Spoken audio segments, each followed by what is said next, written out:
Je m'interroge ce jour sur la question de l'inertie des conseils régionaux 100 jours seulement après leur prise de fonction dans ce pays.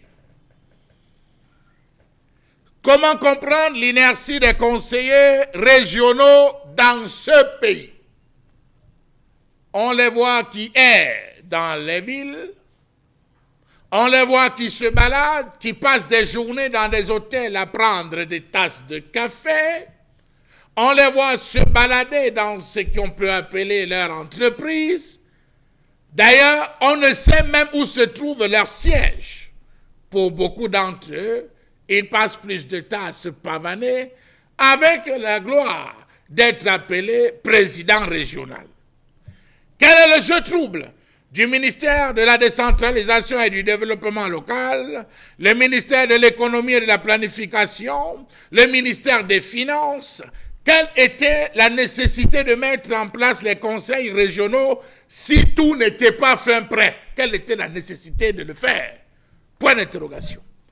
Comment comprendre que le président de la République fasse payer des salaires de 400 000 francs CFA à 700 000 francs CFA par mois aux conseillers régionaux pour qu'ils se tournent les pouces?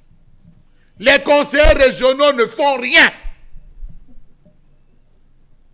Ils consomment l'argent du contribuable pour rien. Comment comprendre que les conseillers régionaux n'ont pas pris la peine sur eux de dire non, nous ne faisons rien, nous ne travaillons pas, par conséquent on ne prend pas cet argent? 400 000 francs CFA, 700 000 francs CFA, c'est trop. C'est trop pour un pays qui a des problèmes comme le Cameroun. Comment comprendre que plus de 100 jours après l'installation des exécutifs régionaux, la population reste dans l'expectative quant à la touche de ces nouvelles collectivités territoriales décentralisées qui vont et doivent apporter au développement local?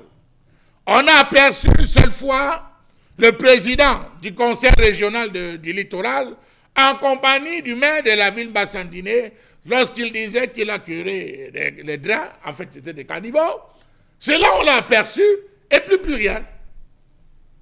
Est-ce qu'il existe même un président de conseil régional dans le littoral? Question. Quelles sont les actions qu'ils posent? Peut-être ils sont encore en formation. On les installe, on organise le vote, ils font des professions de foi, ils présentent leur programme et après ils rentrent en formation. Voilà comment on vit dans ce pays. Comment comprendre le déblocage de 30 milliards de francs CFA mis à la disposition, qui est en route, dit-on, pour faciliter la mise en place des régions à raison de 3 milliards de francs CFA par région? Ils travailleront avec quoi? Dans quelles conditions? Au moment où le personnel y afférent n'a même pas encore été recruté.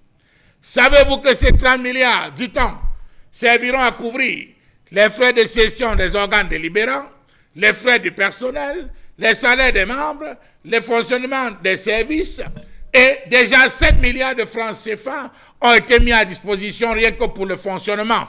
Pas un mot et rien de prévu pour les projets. 2 milliards de francs CFA iront aux indemnités du président de région et des membres du bureau. 5 milliards seront affectés au démarrage et au fonctionnement des conseils régionaux. Pourtant, la Constitution de 1996, amendée en 2008, dispose que les élections régionales sont encadrées par la loi numéro 2006/004 du 14 juillet 2006 fixant le mode d'élection des conseillers régionaux. En clair, le bureau, pour commencer à réfléchir sur les projets à implémenter, aura englouti 7 milliards qui peuvent être directement mobilisés pour le développement. Pourquoi donc dépenser 7 milliards uniquement pour le fonctionnement, alors que ces 7 milliards pouvaient déjà permettre le fonctionnement? Les présidents et les membres des bureaux des conseils régionaux perçoivent désormais leur rémunération mensuelle de 400 000 francs à 700 000 francs CFA.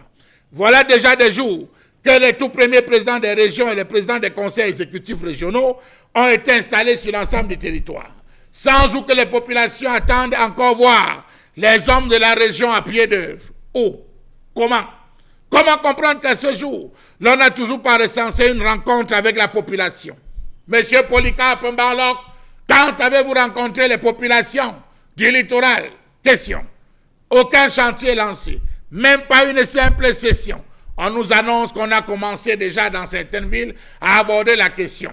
Comment comprendre que depuis leur installation, les exécutifs régionaux sont occupés à la découverte des locaux provisoires du conseil régional, précisons que c'est des maisons coloniales, des vieilles bâtisses qu'on est en train de réhabiliter, qu'on se va à restaurer pour... Si les Allemands ou les Français n'avaient pas construit des maisons, on allait les placer où?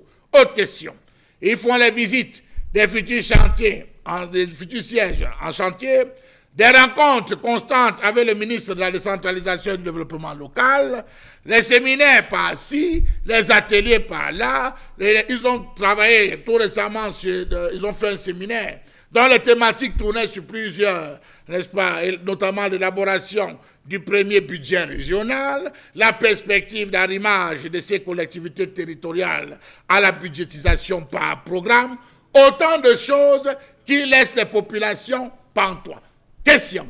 À quoi nous servent les conseils régionaux? À rien pour le moment, sinon qu'à engloutir l'argent du pauvre contribuable.